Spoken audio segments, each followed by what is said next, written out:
Minister Abe says he will push for it as long as financial crises such as the one that followed the collapse of Lehman Brothers are possible. He says the tax hike is necessary to hand down a social security system to future generations. The Japanese Communist Party brought up the Maritime Self-Defense Force's anti-piracy mission off Somalia. The mission is based out of the East African country of Djibouti.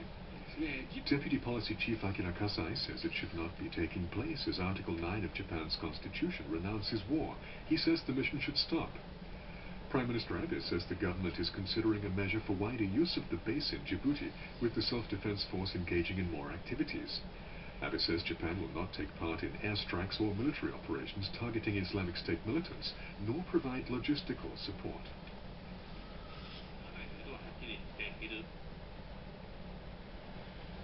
A member of the Initiatives from Osaka party asked a question regarding the revision of the constitution. Policy Chief Mikio Shimoji says his party is willing to join efforts to secure the two-thirds support in the upper house that's needed to propose constitutional amendment. He says he wants to ask whether the government will directly pose questions about the issue to the public in the July election. Prime Minister Abe says his party has had the goal of revising the constitution since it was founded. He says his party will take up the issue as its policy during the next upper house election. Member of the Vision of Reform Party took up the lump sum payment of 30,000 yen to each low-income senior citizen that was included in a draft supplementary budget this fiscal year.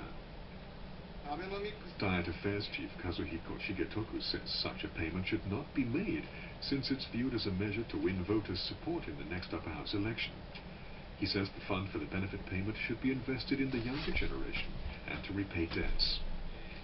Prime Minister Abe says the government's economic policy has brought an increase of 21 trillion yen in tax revenues to the state and local governments. He says handing out a lump sum benefit to low-income senior citizens is the correct policy, since they have not benefited from the current economic measures.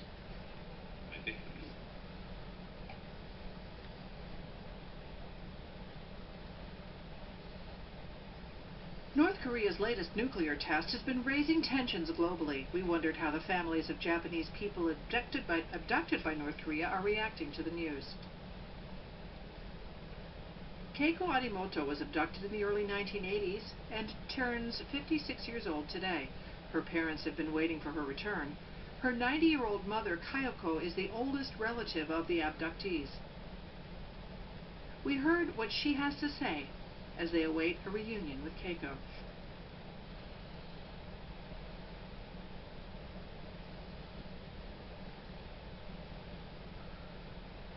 Keiko was raised in Nagato Ward, Kobe City. She went to this elementary school. Children are practicing baseball today. Keiko would have also been running around this schoolyard some 40 years ago.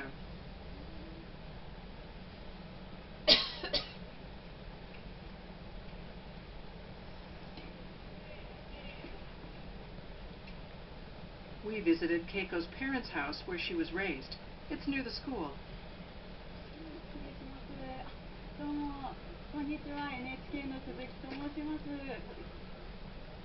Keiko's father, Akihiro, and her mother, Kayoko, greeted us. They've been longing for the day when Keiko comes home to Japan. Suzuki asks if 33 years has been a long time for them to wait. Akihiro says decades passed before he even knew it. Kayoko says 33 years mean that Keiko has turned 56 years old, as she went missing at age 23. She says she can put Keiko out of her mind when she's keeping herself busy during the day, but she says that every night she wonders how her daughter is doing and what she's thinking.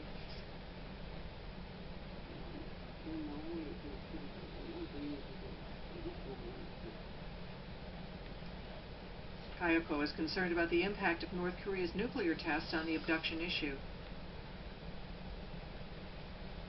She says she was expecting some progress on the issue this year, but that her expectations have been dashed by the test. She says the country is really unpredictable. She says the incident may have delayed her daughter's return.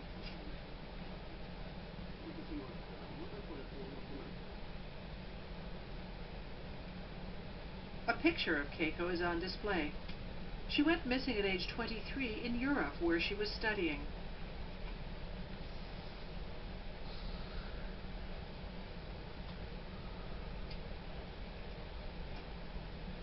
Her parents did not learn what had happened to her until 1988, 5 years later. They showed us a copy of a letter they received from another person abducted by North Korea. He wrote that Keiko was in Pyongyang.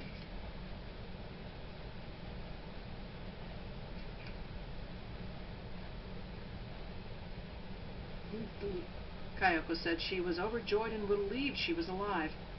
She says at that time she didn't think the wait would be this long.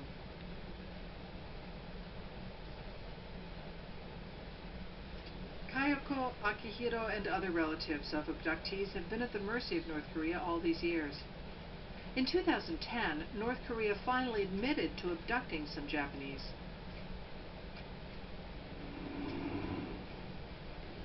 But only 5 abductees returned to Japan at that time.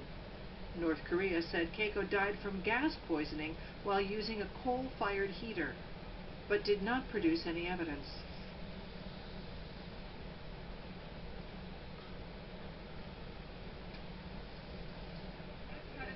Keiko's parents have been campaigning for her rescue, firmly believing she's still alive.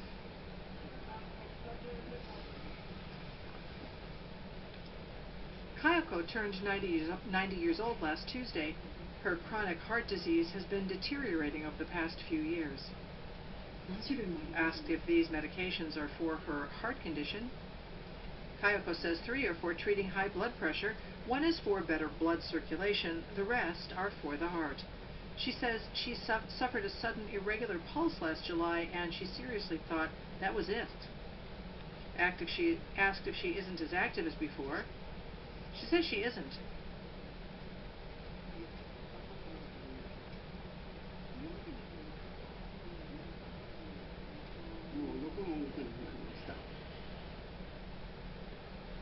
Akihiro also had heart surgery last year.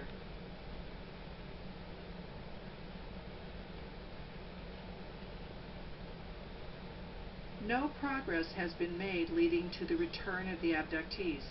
Today is Keiko's 56th birthday. Asked if Kayoko prepares special rice and a cake for Keiko every year, Kayoko says yes. She says she's been celebrating Keiko's birthday like this ever since she heard that North Korea was suffering from a food shortage.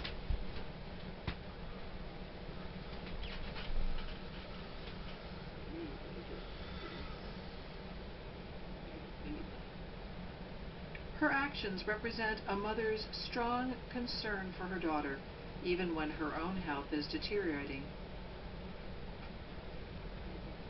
She says she may not live to see the resolution of the abduction issue. She says she really wants to see her daughter before she dies. She says her strong desire for her daughter to return to Japan is what keeps her going.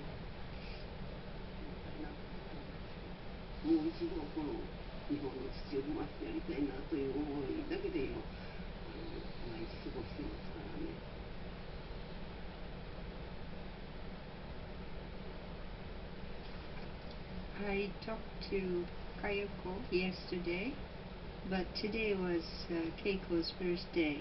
Her mother Kayoko has been preparing a special birthday dinner to celebrate her daughter's birthday on this day every year, but this year she got sick, so Keiko's younger sister did the cooking on their mother's behalf.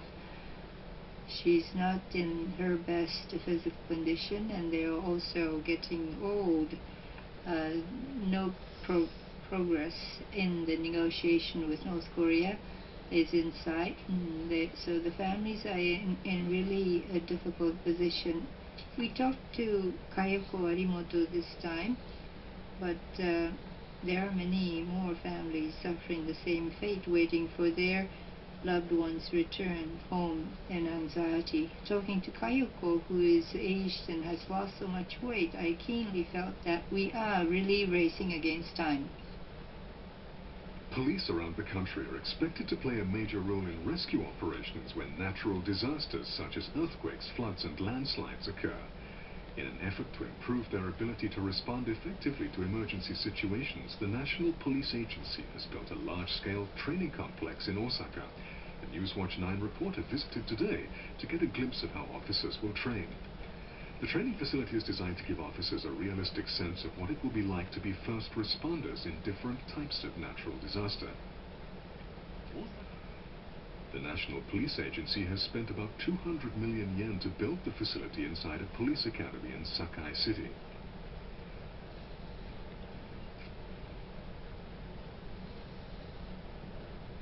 Commissioner General Masahito Kanetaka, who heads the National Police Agency, attended its opening ceremony today. Until now, police conducted disaster response drills in makeshift facilities such as old buildings that were about to be demolished. Those places were never an ideal setting.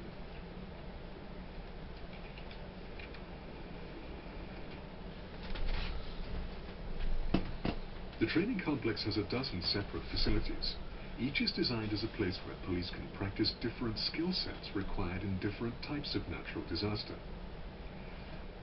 For example, a deadly landslide, such as the one that occurred in Hiroshima in 2014, a major earthquake which often leaves people trapped under flattened buildings, and the flooding of a river, which could leave an entire town underwater.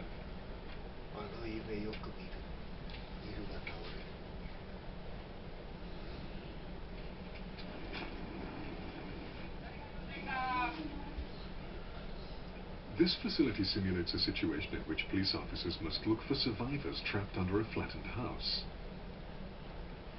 The NHK reporter tried going inside. He says it's very difficult to crawl around, with his head almost constantly hitting something. He sees a refrigerator lying on its side. He says it looks very realistic. In the Great Hanshin earthquake 21 years ago, 80% of the victims were crushed to death after being pinned down by fallen furniture or other debris. Officers practice skills that are needed to get to people trapped inside an enclosed space as quickly as possible. The facility allows officers to adjust the simulated situation to make it more or less demanding according to the officer's level of experience. National Police Agency official Hideaki Nakamura says not all police units have the same level of experience and not all have the same kind of equipment. He says the facility can be adjusted to allow officers to improve their skills step by step. Another facility inside the training complex simulates an entire community being flooded in heavy rain. Officers practice moving into a flooded area aboard a special vehicle. They then practice rescuing residents. Another facility simulates a situation in which an underground shopping mall is flooded by torrential rain. This type of natural disaster is being seen more often in big cities.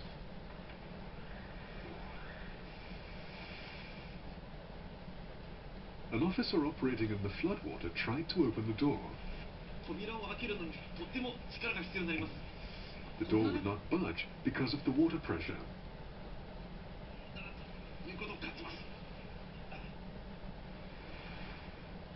The National Police Agency says it will start operating the training complex in April.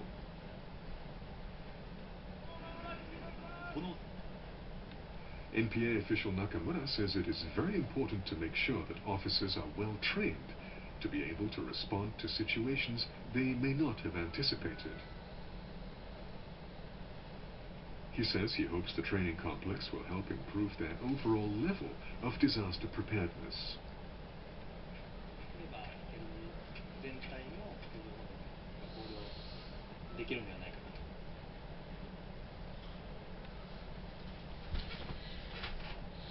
An NHK opinion poll indicates the approval rating for